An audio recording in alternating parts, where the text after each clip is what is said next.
सभी को और एक बार प्रभु यीशु मसीह के नाम से प्यार भरा सलाम और जय मसीह की।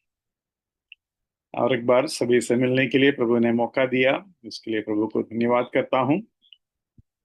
उम्मीद है आप सभी को प्रभु ने अच्छे से रखा है। और आइए आज के मनन के लिए हम आगे बढ़ेंगे।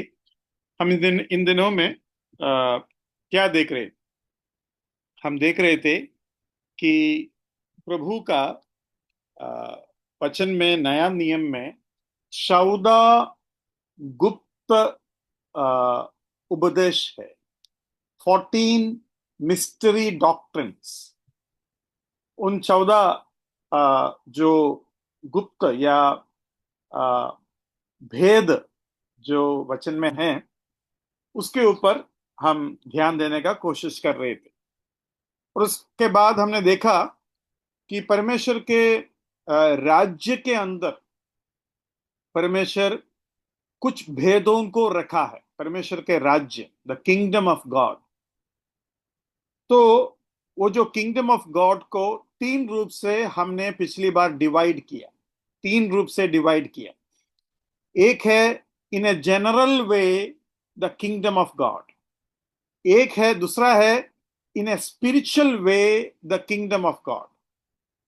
और तीसरा है in a physical way the kingdom of God. तो तीन तरीके से परमेश्वर के राज्य के बारे में बाइबल में दिया है।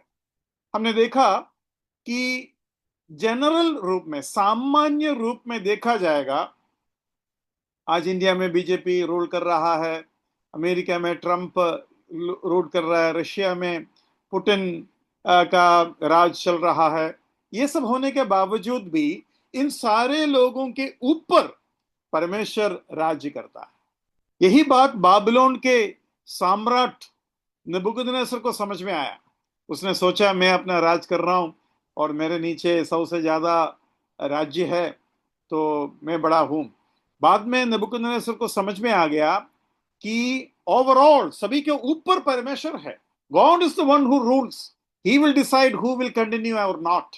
एंड इवन द किंगडम, राज्य भी परमेश्वर बदल सकते हैं। बाबिलोन से मेदो पेर्शिया आ गया, मेदो पेर्शिया से ग्रीस आ गया, ग्रीस से रोमन एम्पायर आ गया, और रोमन एम्पायर आज दिखाई नहीं दे रहा है, कल फिर ताकत में आ सकता है।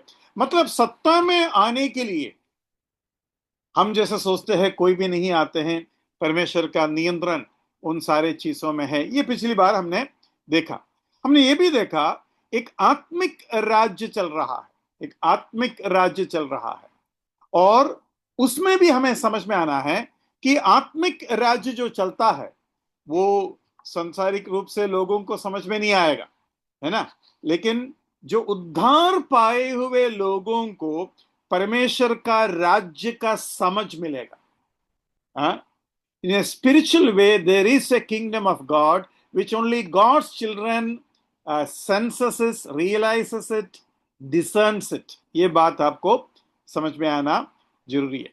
उसके बाद हमने देखा फिजिकल रूप से भी, आर्थिक या क्या बोलते हैं, फिजिकल या शारीरिक रूप से भी, मतलब दिखने के लायक, उस रूप से भी परमेश्वर का राज्य है। अभी उसके बारे में मैंने आपको बताया कि फिजिकल रूप से जब प्रभु यीशु मसीह दुनिया में आया, यूहन्ना बपतिस्मा देने वाला कहा परमेश्वर का राज्य आने वाला है। यीशु मसीह जब आया उसने कहा परमेश्वर का राज्य आने वाला है। उसके बाद प्रभु यीशु मसीह ने कहा परमेश्वर का राज्य प्रकट हो जाएगा। उसके बाद हम देखते हैं प्रकट जब हुआ तो परमेश्वर का राज्य को इन लोग इनकार किया, इन लोग तिरस्कार किया, और उसके बारे में भी हम पिछली बार मनन किया। तो सबसे पहले किंगडम प्रेजेंटेड, किंगडम प्रेजेंटेड। उसके बाद हमने देखा किंगडम रिजेक्टेड, किंगडम रिजेक्टेड।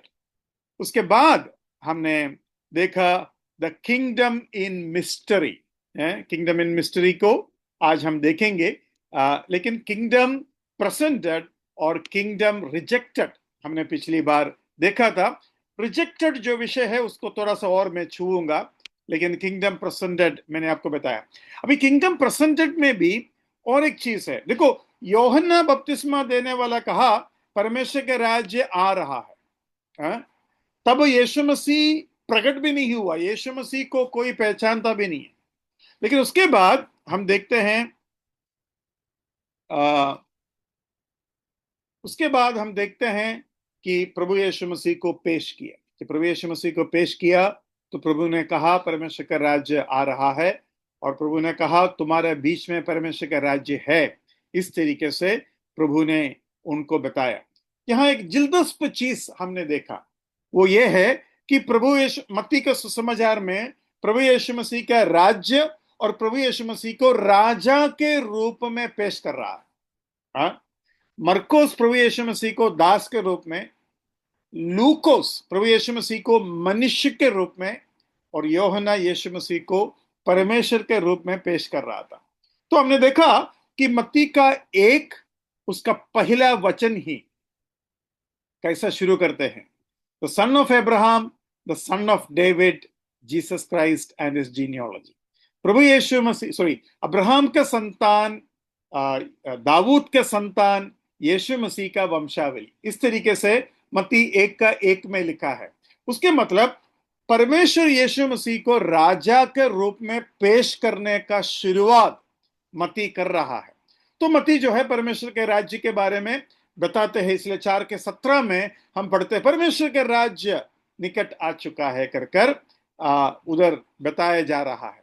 उसके बाद 4 में प्रभु यीशु मसीह परमेश्वर के राज्य के बारे में बताते हैं, और 5, 6 और 7वां अध्याय में प्रभु यीशु मसीह परमेश्वर के राज्य के खासियत, परमेश्वर के राज्य के सिद्धांत, परमेश्वर के राज्य के तौर तरीका को बताते हैं। The Lord Jesus Christ, after saying that the kingdom of God is going to come, he is saying that the kingdom of God works in these principles. यीशु मसीह कह रहा है मेरा राज्य जिस सिद्धांत में चलेंगे वो बता रहा है, और कहता है मेरा राज्य में शांति को ढूंढने वाला, दुश्मन को प्यार करने वाला, मेरा राज्य में अगर इस गाल को मारेगा इस गाल को मारने वाला होना चाहिए। मतलब इस बात का हम प्रचार करते हैं, इस बात को हम सराहते हैं, ये हम रेकमेंड करते हैं। इस तरीके से प्रभु यीशु मसीह उनको वो बातें बताया। तो पहला अध्याय क्या बताया, मैंने बताया। चौथा अध्याय में क्या बताया, मैंने बताया। 5 और 7 में परमेश्वर के राज्य के सिद्धांतों को बताया, और 8 और 9 में इस राजा के अधिकार और ताकत को दिखा रहा है, और चमत्कार के ऊपर चमत्कार प्रभु यीशु मसीह ने दिखाया। मतलब यहां लोगों को समझ में आ गया, अरे परमेश्वर का राज्य ताकत के साथ आता है। परमेश्वर का राज्य तलवार से और बॉम्ब से और पैटर्न टैंक से नहीं काम करते हैं। यीशु मसीह के अंदर असली ताकत है। देखो, कोई भी राजा ऐसा नहीं है जिसके पास असली ताकत है। सभी का ताकत घोड़े के ऊपर है, तलवार के ऊपर है, या फिर बंदूक के ऊपर है। उनका ताकत ऐसा गिना जाता है। लेकिन प्रभु यीशु मसीह का ताकत जब आपको गिनना हो, आपको यह पूछने का जरूरत नहीं है आपके पास कितना पैटर्न टैंक है, कितना न्यूक्लियर बॉम्ब है। हाँ, अभी अमेरिका बड़ा ताकतवर है। क्यों? क्योंकि उसके पास एटम बॉम्ब है, उसके पास फौज है, उसके पास डॉलर है। लेकिन प्रभु यीशु मसीह का राज्य का ताकत देखने के लिए, हाँ, यीशु मसीह आपके पास कितना डॉलर है, यीशु मसीह आपके पास कितना सिपाही है, ये ऐसा पूछने का कोई जरूरत नहीं है। देखो, परमेश्वर के राज्य का खासियत। तो प्रभु यीशु मसीह लोगों को चमत्कार करता था, लोगों के ऊपर चमत्कार। यीशु मसीह पानी के ऊपर चलता था। यीशु मसीह मरे हुओं को जिलाता था। प्रभु यीशु मसीह कोड़ियों को चंगाई देता था, अंधों के आंख देता था, गूंगों को बोलने के लिए देता, और क्या बोलते, लंगड़ों को पाव देता था, है ना। अपाइश लोगों को, हाँ, ताकत देता है। प्रभु का नाम का महिमा हो, है। परमेश्वर का राज्य में आपको बता रहे थे, ऐसा एक नेता अगर हमारे पास होता, है, ऐसा एक राजा हमारे पास होता जो पास में जाते ही, है, और एक बार खाना नहीं था, 5,000 को आराम से खिलाया, है ना। कोई स्पॉन्सर का जरूरत नहीं, कोई घूस लेने का जरूरत नहीं, कोई कंपनी वाले को धमकी देने की जरूरत नहीं है, और सरकार का भी पैसा नहीं मांगेगा। 5,000 को खिलाया और 12 टोकरी बाकी आया। किसी ने बोला, अरे वो सब थोड़ा फिगरेटिव रूप से लिखा है, असल में 5,000 को नहीं खिलाया था। वो क्या है, एक संडे स्कूल में सिखा रहा था कोई, तो बोलते वो क्या है ना, यीशु मसीह 5,000 को सिखाया, वचन बांटा। वचन परमेश्वर का रोटी है ना, तो वचन बांटा, इसलिए वो रोटी वोटी नहीं खिलाया। तो ये लड़का जो संडे स्कूल में बैठ रहे थे, उसने पूछा पूछा तो टीचर, ये जो 12 टोकरी बाकी लाया वो क्या था? 12 टोकरी बाकी लाया, उसका क्या करे फिर? तो टीचर फंस गया। और मैं तो सोच रहा था, चलो रोटी तो प्रभु का वचन है करके लिखा है, लेकिन मछली क्या करे फिर? है ना। तो को बहुत मुश्किल पड़ेगा। एक लिबरल थियोलॉजियन ने एक बार सिखाया, ये जो लाल समुद्र को इन लोग पार किया था ना, तो इसराइल लाल समुद्र को पार किया, तो उसने बोला एक्चुअली वो लाल समुद्र में पानी जो है ना, एकदम घुटना तक ही पानी था।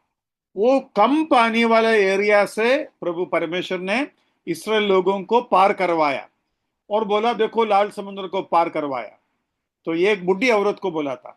तो जैसे ही ये बुढ़ी औरत को बोला कि लाल समुद्र को पार किया क्योंकि घुटना तक ही पानी था, तो इसने चिल्लाकर बोला हल्लेलुया, परमेश्वर के नाम की महिमा हो।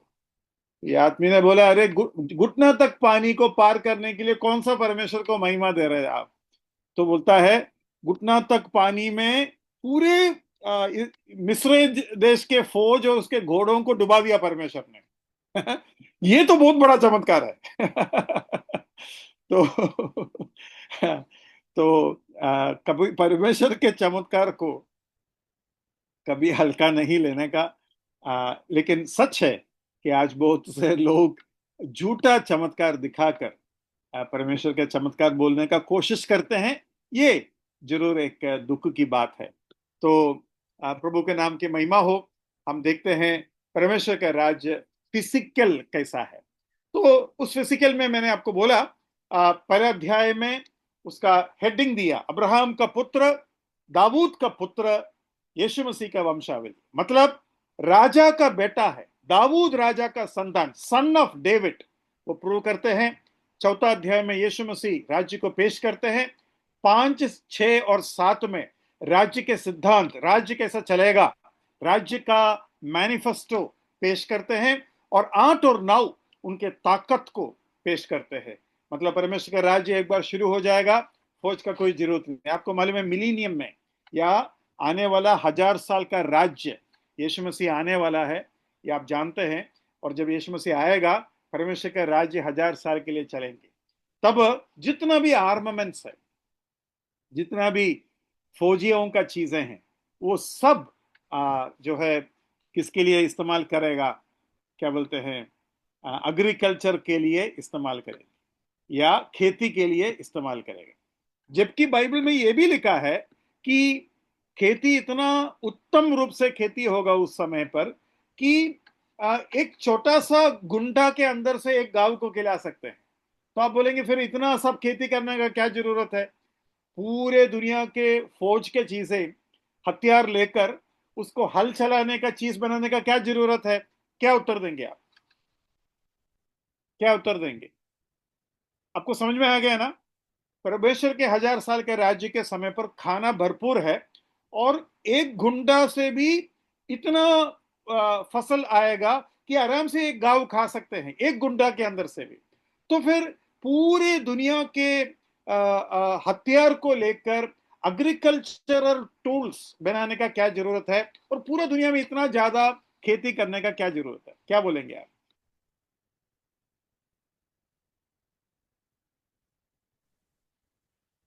क्योंकि उसमें युद्ध के लिए हथियार की जरूरत नहीं होगा, क्योंकि युद्ध ये नहीं होगा। वो ठीक है, लेकिन इतना सारे खेती करने का क्या जरूरत है? क्योंकि बहुत बन रहा है ना, अभी अभी से ही हम सभी के पास खाना है, थोड़ा बहुत भूखापन है। और उस समय जो है मिलीनियम में प्रवेश करने वाले बहुत ज्यादा क्या बोलते हैं पॉपुलेशन आबादी नहीं होगा। तो जो खेती है वही काफी है, ऊपर से ज्यादा अनाज आ रहा है, ज्यादा फसल आ रहा है। Already the production and the क्या बोलते हैं उसको क्या बोलते हैं हार्वेस्ट, वो जो है बहुत ज्यादा है। तो फिर ये जो सिपाहियों का वो चीज लेकर फिर खेती करने का क्या जरूरत है? युद्ध नहीं होगा वो मान लिया है, लेकिन इतना सारे खेती, ज्यादा खेती करने का क्या जरूरत है?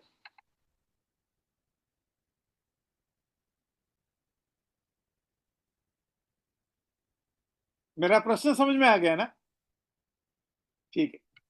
उत्तर यह है, उस समय मृत्यु बहुत कम होगा, बच्चे तो मरेगा ही नहीं, है ना? तो पॉपुलेशन कैसा बढ़ेगा? केवल पापी लोग मरेगा। वो बोलता है 100 के उम्र में अगर कोई मरेगा तब वो बोलेंगे कि एक बच्चा मर गया। अरे पता चला फलाना फलाना जगह पर एक बच्चा मर गया। क्या उम्र था? 100।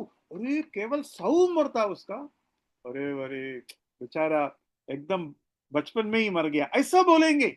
लोगों की उम्र 1000 तक का बढ़ेगा, उधर का माहौल ऐसा होगा। तो क्या होगा?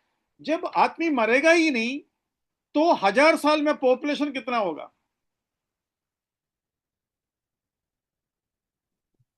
और ऊपर से आज तो बहुत सारे लोगों को बच्चा होता ही नहीं है, है ना? आज बच्चा नहीं होने का, इनफर्टिलिटी का प्रॉब्लम जो है बहुत बढ़ गया है। बच्चा मरते हैं, मां मरते हैं, और बच्चा नहीं होने का प्रॉब्लम, और जिसको बच्चा होता है वो 1 या 2 में खुश हो जाते हैं, है ना? लेकिन ये 1000 साल के राज्य में ऐसा नहीं होगा। तो प्रभु यीशु मसीह ने आदम और हव्वा को एक आज्ञा दिया था। क्या था? फलो और फलो, बढ़ रहे हैं। या फिल दी अर्थ, पृथ्वी को पूरा भर जाओ, और वो काम होगा। ये पूरा पृथ्वी भर जाएगा। अभी देखो, आप लोग बोलते हैं इंडिया में बहुत आबादी है, ये सच है कि इंडिया में आबादी है, लेकिन कितने जमीन खाली पड़ा है मालूम है? अभी रिलायंस जितना भी जगह लिया, अदानी ने जितना भी जगह लिया, वो खाली जगह ले रहा है ना, है कि नहीं? तो सारे लोग सिटी में जाके रहते हैं। तो बहुत आबादी का कैपेसिटी दुनिया में है। मैं समझता हूं, अगर आज कुछ 900 के आसपास आबादी है, 900 का पॉपुलेशन है पूरा दुनिया में, 900 करोड़। लेकिन मैं बोलता हूं 2000 करोड़ का भी कैपेसिटी अर्थ में है, पृथ्वी में है। ऊपर से हम बिल्डिंग बना सकते हैं, पूरा दुनिया को सिटी बना सकते हैं, वो अलग बात है। हम समुद्र के अंदर बना सकते हैं, पृथ्वी के अंदर बना सकते हैं। वैसे तो एलोन मस्क तो मार्स में भी क्या बोलते हैं सिटी बनाने का कोशिश करते हैं, वो सब छोड़ो। तो मेरा कहने की मतलब ये है, जब इतना आबादी होगा तो जरूर ज्यादा खाने का जरूरत पड़ेगा, और इसलिए परमेश्वर के 1000 साल के राज्य में ज्यादा खेती का जरूरत होता है। और ऊपर से बहुत मेहनत का नहीं करना पड़ेगा, क्योंकि आराम से आपको फल और फसल मिलते रहेंगे। ठीक है? ओके।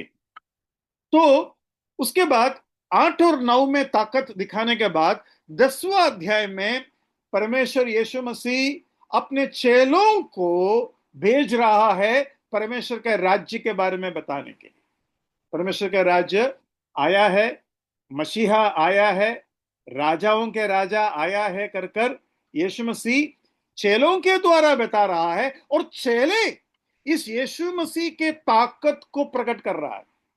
वो दुष्ट आत्माओं को भगा रहा है, क्योंकि परमेश्वर के राज्य में सबसे बड़ा दुश्मन रोमी शासन नहीं है, सबसे बड़ा दुश्मन शैतान है। तो दुष्ट आत्माओं को भी भगा रहा है।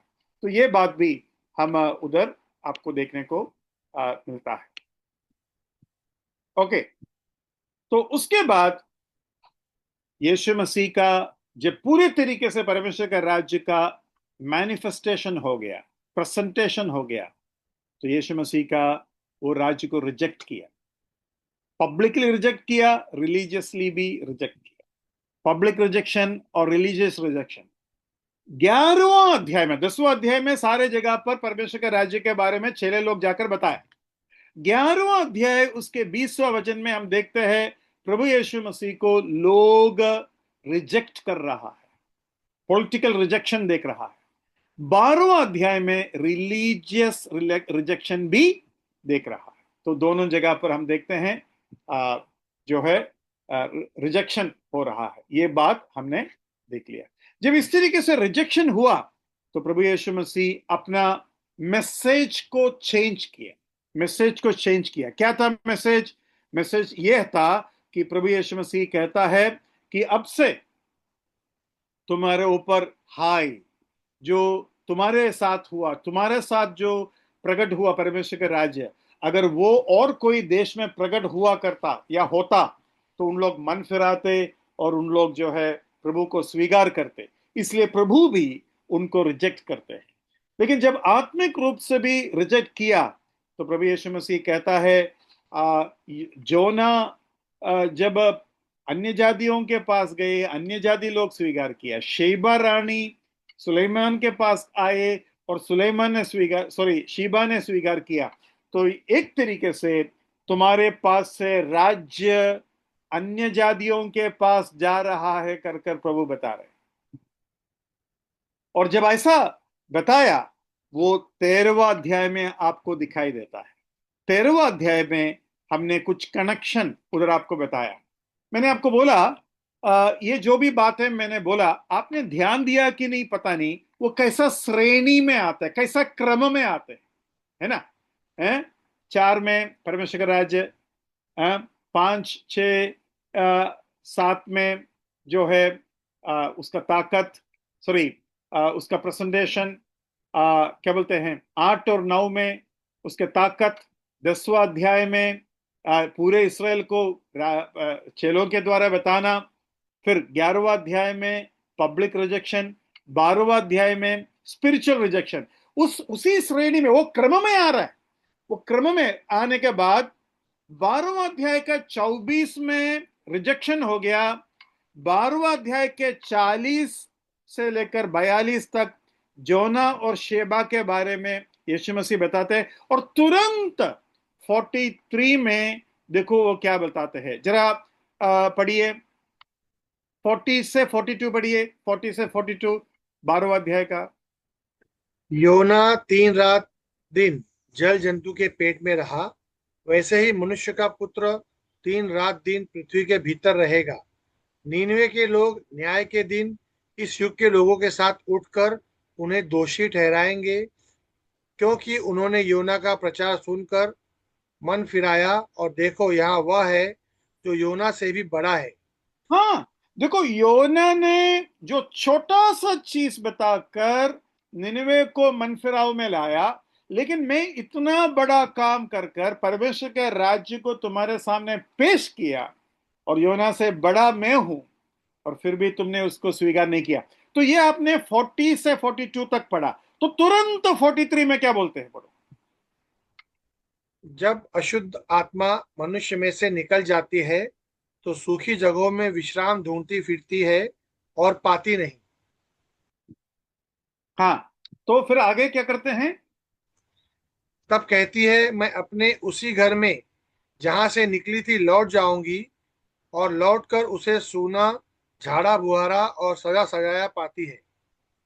तब वह जाकर अपने से और बुरी 7 आत्माओं को अपने साथ ले आती है, और वे उसमें बैठकर वहां वास करती है, हाँ, और उस मनुष्य की पिछली दशा से भी पहले से भी बुरी हो जाती है। मतलब प्रभु यीशु मसीह जब आया है, तब इसराइल को एक तरीके से यीशु मसीह शुद्ध कर रहा था, साफ कर रहा था, है ना? तो अशुद्ध आत्मा आकर देखा, अरे सब कुछ साफ है, इसराइल शुद्ध हो रहा है, इसराइल के दुष्ट आत्मा सब भाग रहा है, इसराइल के बीमार लोग सब चंगा हो रहा है, इसराइल के लोग मन फिरा रहा है। तब इन्होंने यीशु मसीह को रिजेक्ट किया। यीशु मसीह को रिजेक्ट करते ही दुष्टात्मा आकर देखा, तो वो वापस जाकर 7 और दुष्टात्माओं को ले रहा है। मतलब प्रभु यीशु मसीह बोलता है, तुम मुझे अगर इनकार करोगे, रिजेक्ट करोगे, जो तुम्हारा अभी का हालत है उससे 7 गुना बुरा होगा तुम्हारा हालत। मुझे सुनने वाले भाई बहनों, मैं आपको नम्रता पूर्व एक चीज बोलना चाहता हूं। आपको यहां इतना सुंदर वचन दिया जा रहा है मन फिराव के लिए, प्रभु को पहचानने के लिए।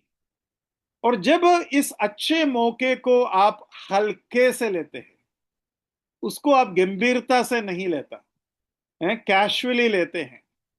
परमेश्वर एक तरीके से आज के वचन के द्वारा यह बता रहा है, आज तुम्हारा जो हालत है, अगर तुम मन नहीं फिराओगे, तुम्हारा इससे भी बुरा हालत होने वाला है। ऐसा बुरा हालत होने वाला है, कफरनहूम और आ, आ, ज़बूलून, इस जगह पर परमेश्वर बोलता है हाय तुझ पर।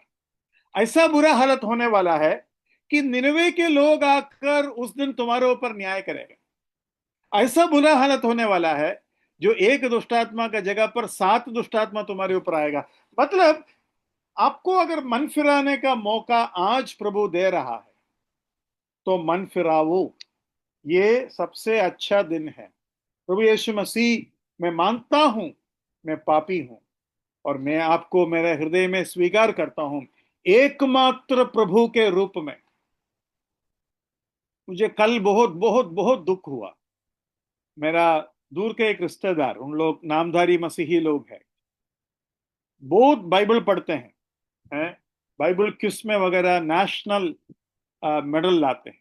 उनके जैकोबाइट कैथोलिक उस पृष्ठभूमि से है, तो नेशनल लेवल में वो जो औरत है वो मेडल लाती। तो उनको मैंने कल ऐसी बातों बातों, मुझे देखने के लिए आया था, मेरा पाँव मतलब टूटा था ना, तो केरला में है, तो मुझे मिलने के लिए आए।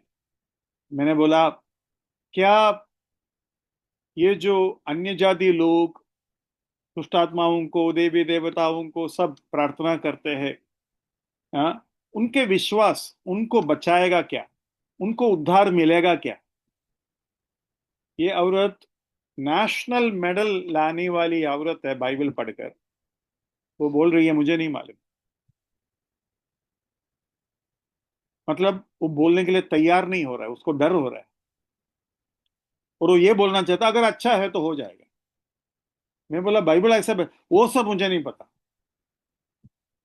मैं सोच रहा था, अरे यार ये तो मेरे घर में बोल रहे हैं आप मेरे घर में हैं और आपको किसी को डरने का जरूरत नहीं, यहाँ कोई आपको मारने वाला नहीं है, और यहाँ भी आप कह रहे हैं मुझे नहीं मालूम। भाई बहनों, मैं आपको बताना चाहता हूँ, प्रभु के वचन में एक एक एक वचन कल मैंने ध्यान दिया था, वो वचन आपको सामने, कल नहीं आज सुबह ही मैंने ध्यान दिया था वो वचन। वो जो शब्द है ना, वो खास कर कर वो शब्द मैं आपको दिखाना चाहता हूँ। आप जरा पहला तिमोथी की तरफ आइए। पहला तिमोथी पहला अध्याय उसके 5वां वचन। आज्ञा का सारांश यह है कि शुद्ध मन और अच्छे विवेक और कपट रहित विश्वास से प्रेम उत्पन्न हो। देखो, शुद्ध मन, गुड कॉन्शियंस, और और क्या है, विवेक, है ना, प्योर हार्ट। अभी देखो ये जो औरत है ये बहुत अच्छी औरत है, ये कोई बुरी औरत नहीं है। ये औरत दूसरों को लेना देना, अभी मुझे देखने के लिए आई, मतलब वो सब अच्छी है, और बाइबल बहुत पढ़ती है, क्योंकि नेशनल लेवल में लाना कोई आसान नहीं है, आसान काम नहीं है।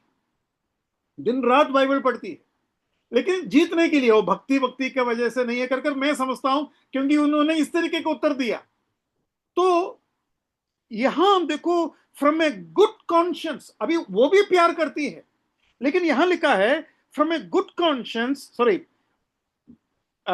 Love from a pure heart, from a good conscience and from sincere faith. मतलब आपका प्यार अच्छे विवेक के अंदर से आना चाहिए। अभी हम तो रिश्तेदार है इसलिए वो मुझे प्यार करती है, लेकिन मानसिक प्यार नहीं चाहिए प्रभु को। उसको दोबारा पढ़िए ब्रदर।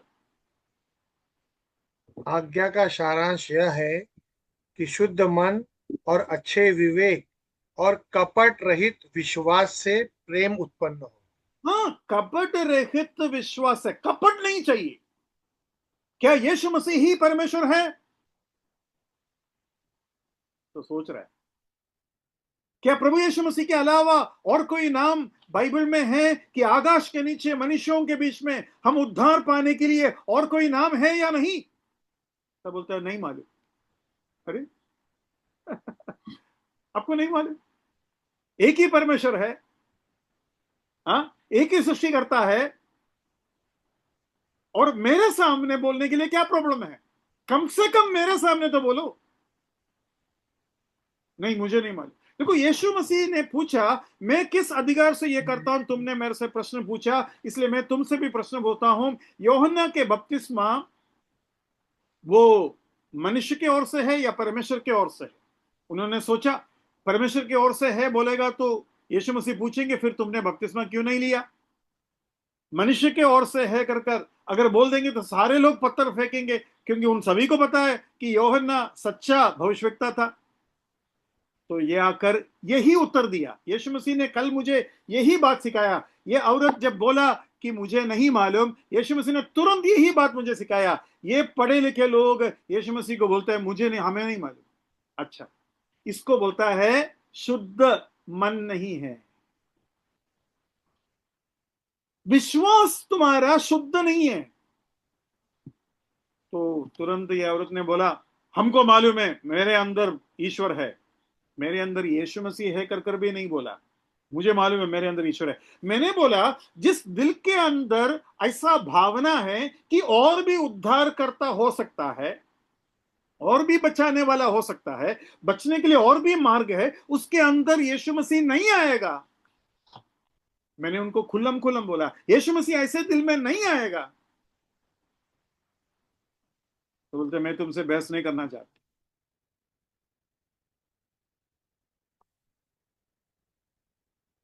मैंने बोला मैं आपसे आपके साथ बात करना चाहता हूं, आज नहीं तो फिर कभी जरूर आना, हम थोड़ा देर बैठकर बात करेंगे। जाते जाते उसने बोला मैं आऊंगी। बोला ठीक है। लेकिन बहुत दुख हुआ मुझे, बहुत दुख हुआ। दुख इसलिए हुआ, इतना बाइबल पढ़ती है और नेशनल लेवल के एक औरत है, लेकिन साफ साफ सरल शब्द में यीशु मसीह के अलावा और कोई उद्धार करता नहीं है बोलने के लिए, मेरे सामने भी कहने के लिए उनके मन शुद्ध नहीं। तो प्रभु बोलता है मुझे प्रेम चाहिए, आप लोग आपस में प्यार प्रेम करो, प्रभु को प्रेम करो, लेकिन वो शुद्ध मन, शुद्ध हृदय और शुद्ध विश्वास के द्वारा उत्पन्न होने वाला प्रेम होना चाहिए। Praise the Lord। भाई बहनों, आपको प्रेम करने वाले बहुत सारे लोग, पड़ोसी होंगे, रिश्तेदार होंगे, वो सब ठीक है, लेकिन उसका वो उत्पन्न कहां से होता है? उत्पन्न प्रभु के आत्मा, प्रभु के वचन, प्रभु के द्वारा नहीं होता है। तो वो प्रेम अलग है। वो प्रेम खराब है, वो प्रेम अच्छा नहीं है, मैं ऐसा नहीं कहूंगा, लेकिन ये मैं जरूर कहूंगा प्रभु को ये वाला प्रेम नहीं चाहिए। पतरस को प्रभु यीशु मसीह ने पूछा, पतरस, हाँ प्रभु, क्या तुम मुझसे प्रेम करते हो? प्रभु ने, पतरस ने कहा हाँ मैं आपसे प्रेम करता हूं। तो यीशु मसीह बोलता है मेरे भेड़ों को चरा।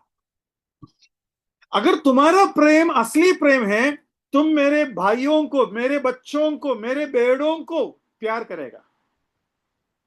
अभी आप बताइए, ये जो शुद्ध विवेक है ना, डर का वजह से हो सकता है कभी कभी आप छिपा देंगे, हैं?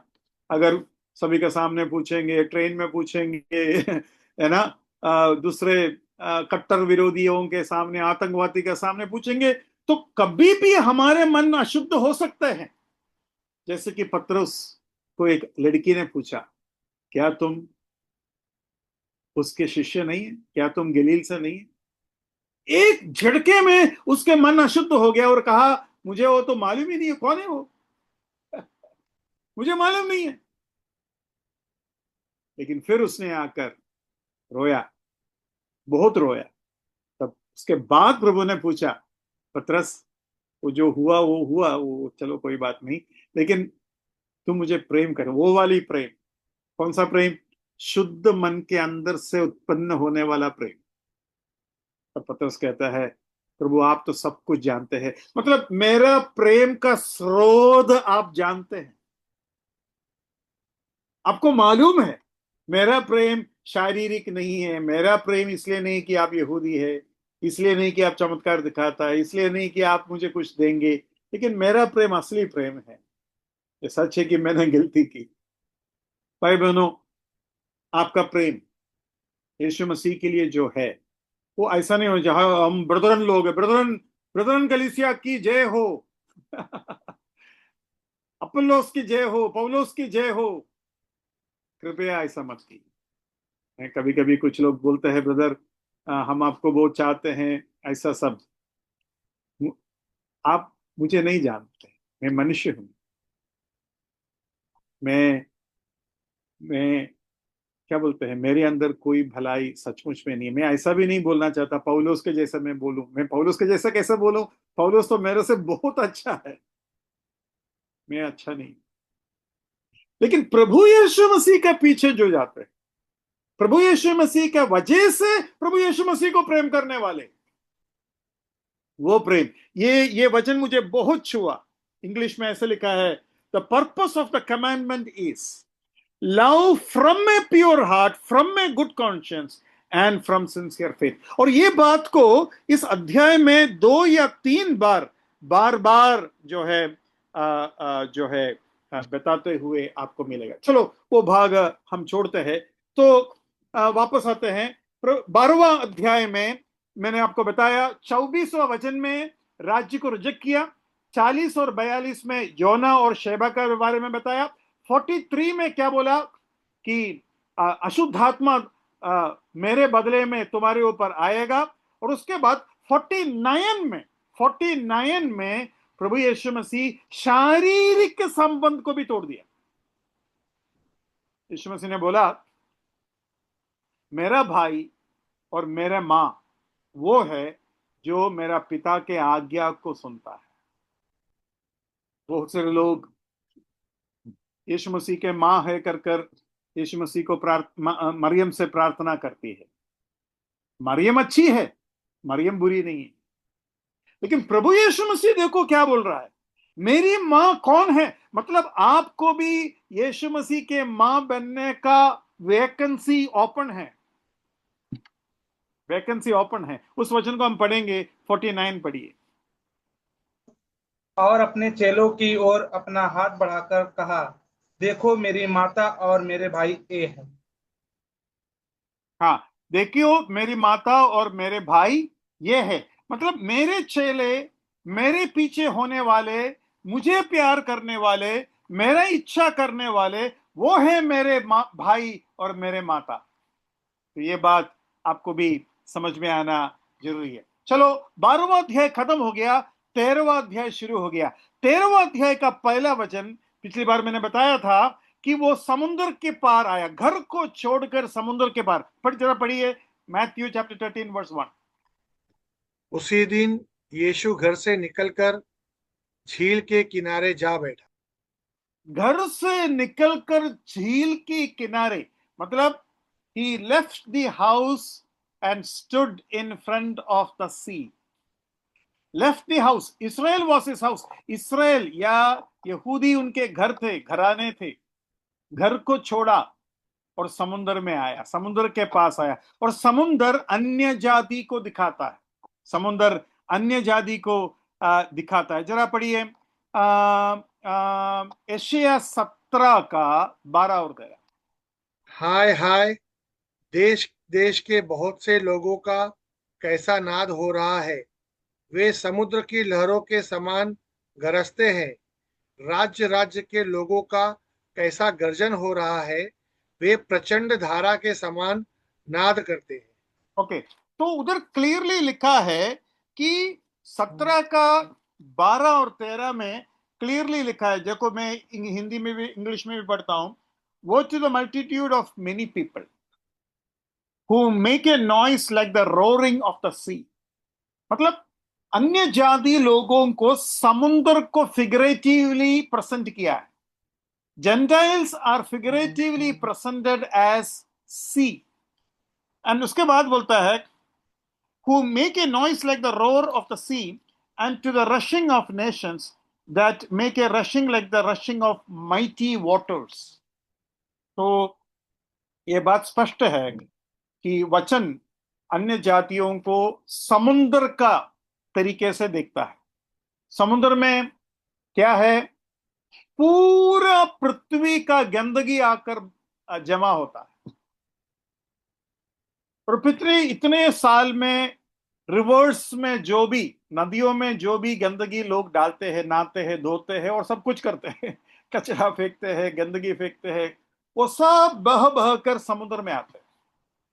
मतलब समुद्र टॉक्सिन से भरा हुआ है। भाई बहनों, आपको मालूम है कि नहीं पता नहीं, समुद्र का मछली के अंदर बहुत टॉक्सिन है। तो समुद्र के मछली बहुत ज्यादा नहीं खाना चाहिए, खास कर बड़ा मछली।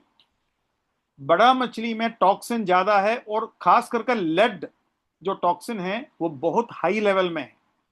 ऊपर से उन मछलियों में ज्यादा लेड है या ज्यादा टॉक्सिन है जिसमें स्केल्स या चमड़ा नहीं हो। क्या बोलते हैं उसको? स्केल्स को क्या बोलते हैं असली में? मछली का जो स्केल्स है हिंदी में क्या बोलते हैं?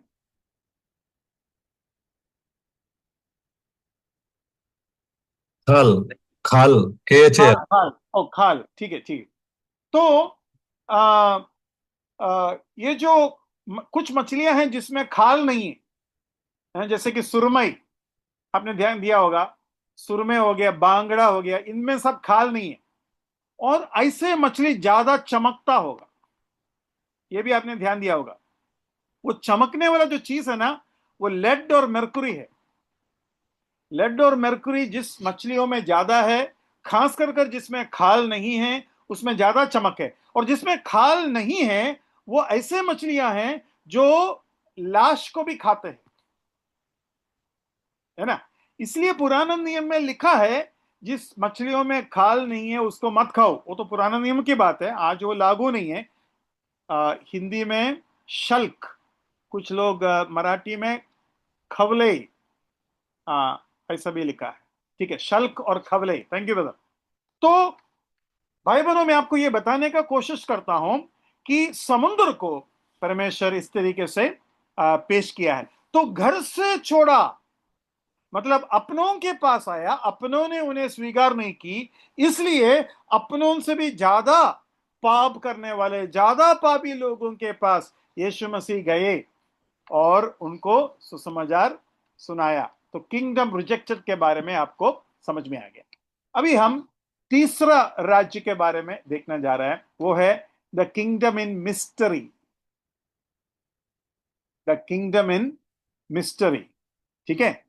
अभी ये जो राज्य रिजेक्ट हुआ, जैसे ही रिजेक्ट हुआ, परमेश्वर के राज्य के स्वभाव चेंज होने लगे। घर से रिजेक्ट हो गया, पॉलिटिकली रिजेक्ट हो गया, अपने लोगों से रिजेक्ट हो गया, शारीरिक तरीके से भी रिजेक्ट हो गया।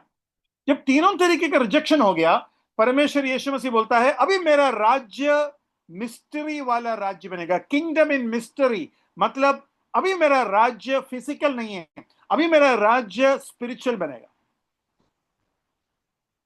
अभी मेरा राज्य ये दुनिया के लोग देख नहीं पाएंगे। रिजेक्ट करने के लिए देखना चाहिए ना, मतलब देख नहीं पाएगा। और पिछली बार भी मैंने शायद बताया, पायलट ने पूछा क्या आप यहूदियों का राजा है? यीशु मसीह बोला हाँ मैं हूं, लेकिन मेरा राज्य दिखता नहीं है। और मेरा शिष्य लोग युद्ध नहीं करेगा, और मेरा राज्य हृदयों में है, दिल का राजा है ना। तो दिलों में राज करेंगे और मेरा राज्य अलग रहेगा। और प्रभु यीशु मसीह इसी बात को और ताकत लाने के लिए जी उठने के बाद, ये बात मैंने कई बार यहां बताया, जी उठने के बाद लगभग 11 बार दर्शन दिया।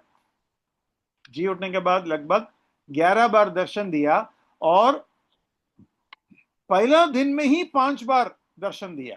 तो बाकी जो 6 बार है, बाकी 39 डेज में उन्होंने दी। 40 दिन यीशु मसीह दुनिया में रहा, पहला दिन ही 5 बार दर्शन दिया।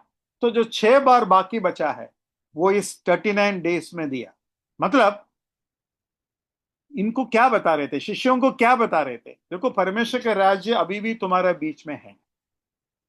मुझे दिखाई नहीं देते हैं, इसके मतलब ये नहीं कि मैं नहीं हूं यहां। मैं है, पवित्र आत्मा है, और तुम्हारे अंदर है, और तुम्हारे बीच में परमेश्वर का राज्य है, मानो। तो ये बात उनको समझ में आने के लिए परेशान नहीं हो रहा था। तो जो इनविजिबल मिस्ट्री किंगडम, उसको जो है यीशु मसीह उधर पेश करते हुए हम देखते हैं। और इस बात को समझाने के लिए मत्ती 13वां अध्याय को यीशु मसीह इस्तेमाल करते हैं। 4 में प्रश्न किया, 5 से 7 में क्या बोलते हैं, उन्होंने नियमों को बताया, 8 और 9 में ताकत बताया, 10 में हर जगह प्रचार किया, 11 में रिजेक्ट हो गया, 12 में फिर रिजेक्ट हो गया स्पिरिचुअली, और 13 में मिस्ट्री किंगडम बताना शुरू कर दिया। अभी आपको उसका क्रम समझ में आ रहा है? उसका क्रम समझ में आ रहा है? 13वां अध्याय में यीशु मसीह 7 तरीके से ये भेद वाला राज्य कैसा चलेगा, कैसा होगा, क्या करेंगे क्या नहीं करेंगे, वो बता रहा है। क्योंकि उधर 7 उदाहरण या उपमा या क्या बोलते हैं, पैराबल्स यीशु मसीह उस 13वां अध्याय में बताते हुए हम देख सकते हैं। और ये रिजेक्शन के बारे में मैं आपको एक चीज बताऊं। रिजेक्शन जब हुआ, ये रिजेक्शन इसका पहले भी हुआ है। आपको किसी को याद होगा, एसक्केल के पुस्तक में मंदिर से परमेश्वर की महिमा बाहर निकलते हैं। अगर आप एसक्केल 43 पढ़ेंगे, 1 से 5 में महिमा बाहर, सॉरी माफ करना, एसक्केल 8 से 11 तक, 8वां अध्याय से 11वां अध्याय तक पढ़ोगे तो सबसे पहले ये परमेश्वर की महिमा मंदिर के अंदर से द्वार तक आते हैं, द्वार से मंदिर के बाहर के द्वार में आते हैं, उसके बाद ईस्टर्न गेट में आते हैं, और उधर से नगर के बाहर चला जाता है। वैसे ही प्रभु यीशु मसीह का भी rejection one after the another हो गए। प्रभु यीशु मसीह को अपने ही गांव के लोग क्या बोला, जा यरूशलेम में जा, यहाँ ज्यादा बोलने के। तो प्रभु यीशु मसीह को लोग इतना विश्वास नहीं किया कि अपने खुद के गांव में वो ज्यादा चमत्कार किया नहीं। तो वो बात भी हम जो है देख सकते हैं। और आपको मालूम है कि महिमा ईस्टर्न गेट के द्वारा निकला, ईस्टर्न गेट के द्वारा निकला। वैसे ही प्रभु यीशु मसीह भी ईस्टर्न गेट के द्वारा जो है गधे के ऊपर पाम संडे में, या वो क्या बोलते हैं, पाम संडे में जेरूशलेम के अंदर प्रवेश किया, ईस्टर्न गेट के द्वारा प्रवेश किया। और उस ईस्टर्न गेट के बारे में लिखा है कि हमेशा हमेशा के लिए वो गेट बंद हो जाएंगे जब तक परमेश्वर महिमा में वापस नहीं आएगा। आपको अगर रेफरेंस चाहिए तो लिख लो, नहीं तो पढ़ लो उसको। एसकेल 44 का 1 to 3 पढ़िए। फिर वह मुझे पवित्र स्थान के उस बाहरी फाटक के पास लौटा ले गया जो पूर्वमुखी है, और हाँ। वह बंद था। हाँ, पूर्वमुखी है और वो बंद था। आगे पढ़िए। तब यहोवा ने मुझसे कहा, यह फाटक बंद रहे और खोला न जाए, कोई इससे होकर भीतर जाने न पाए, क्योंकि इज़राइल का परमेश्वर यहोवा इससे होकर भीतर आया है, इस कारण यह बंद रहे। हाँ, तो भीतर आया है, इस कारण ये द्वार बंद रहे। अभी उधर वापस परमेश्वर के महिमा आएगा कर कर 43 के 1 से 5 में लिखा है। एसकेल 43 के 1 से 5 पढ़िए। फिर वह मुझको उस फाटक के पास ले गया जो पूर्वमुखी था। तब इज़राइल के परमेश्वर का तेज पूर्व दिशा से आया, और उसकी वाणी बहुत से जल की घरघराहट सी हुई, और उसके तेज से पृथ्वी प्रकाशित हुई। यह दर्शन उस दर्शन के तुल्य था जो मैंने उसे नगर का नाश करने को आते समय देखा था, और उस दर्शन के समान जो मैंने कबार नदी के तट पर देखा था, और मैं मुंह के बल गिर पड़ा। तब बस यहोवा का बस तेज। ब्रदर, आई मीन भाइयों, यहां तीन बातें आपको समझना है। पूर्व की द्वार से प्रभु यीशु मसीह पाम संडे में गधे के ऊपर अंदर घुसा, जिसके बारे में हमने 44 में पढ़ा। लेकिन वो महिमा फिर पूर्व में ही वापस आएगा। तो बाहर कब गए? बाहर कब गए? बाहर कैसा गया मालूम है? नॉर्थर्न गेट से गया। नॉर्थर्न गेट से क्यों गया? क्योंकि गोलगोता उधर है। गोलगोता जहां प्रभु यीशु मसीह का क्रूस हुआ वो उधर है। नगर के बाहर प्रभु यीशु मसीह को लेके गया कर कर इब्रानी के पुस्तक में भी हम पढ़ते हैं। तो नॉर्थ से गए, लेकिन अंदर आए पूर्व से, और उसी पूर्व में वापस आएंगे कर कर सबूत हम दे सकते हैं। कैसे मालूम है? प्रभु यीशु मसीह आएंगे कहां? ओलिव के पहाड़ में। और ओलिव के पहाड़ प्रभु यीशु मसीह सॉरी पूर्व के जेरूशलेम के गेट के बाहर है। तो ओलिव पहाड़ में आएगा। अभी ओलिव पहाड़ में आएगा तो किद्रोन नदी को पार कर कर ये गेट के अंदर घुस सकते हैं। देखो, प्रभु यीशु मसीह का वो जो दर्शन, भविष्यवाणी, और प्रभु यीशु मसीह का आना, और प्रभु यीशु मसीह लास्ट में इस ईस्टर्न गेट के अंदर घुसने से पहले ओलिव पहाड़ में आया और रोया और रोया, और उसी ओलिव पहाड़ में प्रभु यीशु मसीह वापस आएंगे। ये बात भी हम जो है इस वक्त याद करना जरूरी है। वो ओलिव पहाड़ में आएंगे कर कर सुसमाचार में भी लिखा है, और सकरिया 14 का 4 में भी लिखा है। ये बात मन में रखना। अभी हम किंगडम, मिस्ट्री किंगडम के बारे में देख रहा था, और मैंने आपको बोला ये राज्य का भेद 7 उदाहरण के द्वारा जो है प्रभु यीशु मसीह उनको बताते हैं। हम देखते हैं प्रकाशित वाक्य में 7 कलीसिया है। ये 7 कलीसिया इन 7 पैराबल उदाहरण से जुड़े हुए हैं। ठीक है? ये 7 कलीसिया और उसके स्वभाव और उसके काल इस 7 उदाहरणों से जुड़ा, पैराबल से, दृष्टांतों से जुड़ा हुआ है कर कर आपको समझ में आएगा। तो ये बात भी आपको मन में रखना है। और उसके बाद हम ये भी देखते हैं कि 7 मोहर है, 7 तुरही है, और 7 प्याला है। ये प्रकाशित वाक्य का जो क्या बोलते हैं जो पनिशमेंट है उसके बारे में, या परमेश्वर का जो क्रोध है, परमेश्वर का जो दंड है पृथ्वी के ऊपर, वो भी इस तरीके से परमेश्वर उसके ऊपर उंडेलते हैं। अब हमको समझ में आ गया कि किस तरीके से परमेश्वर ये काम करते हैं। मतलब परमेश्वर का राज्य दिखाई नहीं देता। मैंने आपको बोला लूत के समय पर भी परमेश्वर का राज्य उस स्वर्गदूतों को दिखाई नहीं दिया। और एक नहीं, 2 ऐसा हादसा है। आपको मालूम है एक दुश्मन आ रहा था, तब एलीशा का दास गेहसी डर गया। बोला अभी दुश्मन आ रहे हैं, हमको घेर लेंगे, हम मर जाएगा।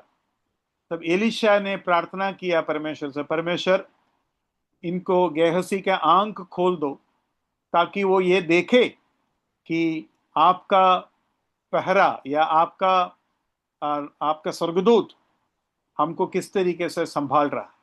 तो गेहसी के आंख खोला। तो उधर भी हम देख सकते हैं दुश्मन परमेश्वर के ताकत को, परमेश्वर के राज्य को देख नहीं पाता कि किस तरीके से परमेश्वर उनको संभालता है। और आपने ये भी देखा होगा, ये जो दुश्मन लोग आए और पूछा कि फलाना जगह हम जाना चाहते हैं, कहाँ है, और भविष्यता कहाँ है वगैरह। तो एलीशा ने बोला हम आपको रास्ता दिखाते हैं, ये गलत रास्ता हो गया, और उनको आंख बंद कर दिया और उनको लेके गया और राजा के सामने खड़ा कर दिया। और एलीशा ने बोला अभी उनके आंख खुलने दो। देखो संसार के आंख कैसा बंद है दूसरा कुरिन्थियों 4:4 में हम पढ़ता है ना, इस संसार के ईश्वर ने अविश्वासियों के मनों को अंधा कर दिया। अभी जो औरत मेरे पास आए और कहा कि मैं ऐसा नहीं बोलूंगा, वो एक तरीके का अंधापन है। संसार के ईश्वर उनको बताते हैं, अरे तुम्हारे जो भी पृष्ठभूमि है ना उसको पकड़ कर रखो, वही सब कुछ है, तुम नरक में जाएगा तो भी चलेगा। लेकिन अपना पूर्व पिताओं का जो भी परंपरा है उसको नहीं छोड़ने का। ये एक अंधा प्यार है, इस प्यार में धोखा है ना। आर्थिक चीजों में लोग ये प्यार नहीं करते, लेकिन आत्मिक बातों में ये प्यार आ जाता है, क्योंकि ये एक अंधा प्यार है, ये धोखा देने वाला प्यार है। तो हम में से किसी भी ऐसे व्यक्ति नहीं होना चाहिए जो इस धोखेदार प्यार में फंस जाए, जिसमें हमारा नाश हो जाते हैं, हमारा भलाई नहीं होता है ना। पढ़ाई में, नौकरी में अच्छे जिंदगी बनाने के लिए हम सब कुछ छोड़ देते हैं, लेकिन जब आत्मिक भविष्य के बारी आता है तब हमारे अंदर क्या बोलते हैं, ये गलत प्यार आकर बैठ जाते हैं और उसके बाद हमारा आत्मिक बर्बादी होता है। तो मैं और एक बार आप लोगों से विनती करता हूं, केवल प्रभु यीशु मसीह को प्रेम करो। अगर प्रभु यीशु मसीह आपसे कुछ मांगते हैं, उसे दिल से दे दो। इस दुनिया के कोई भी ताकत, कोई भी मनुष्य, कोई भी कलीसिया के लिए आपको इंगलाब जिंदाबाद बुलाने का जरूरत नहीं है। प्रभु यीशु मसीह का पीछा करो और प्रभु यीशु मसीह इस गुप्त राज्य को देखने का क्षमता, आनंद करने का क्षमता आपको देगा।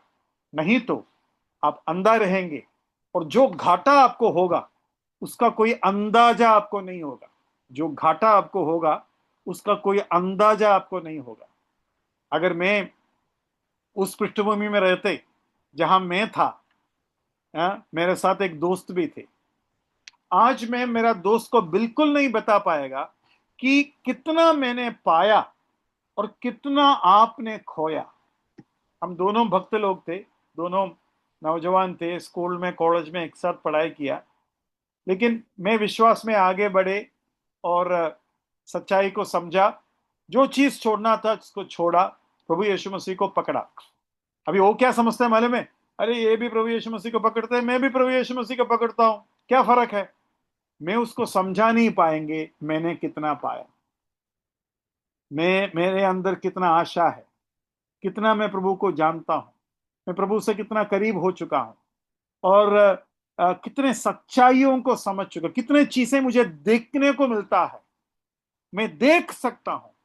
लेकिन ये बात मेरा दोस्त को मैं नहीं बता पाऊंगा, क्योंकि उसको समझाना मुश्किल है, क्योंकि वो इतना अंधापन में है। भाई बहनों, आज वो उत्तम दिन है जहां आप यीशु मसीह को अपने हृदय में स्वीकार कर कर, प्रभु आपके अलावा मुझे और कुछ नहीं चाहिए, मेरे पाप को माफ करो, मैं पूरे तरीके से मेरा भरोसा और विश्वास आपके ऊपर रखता हूं।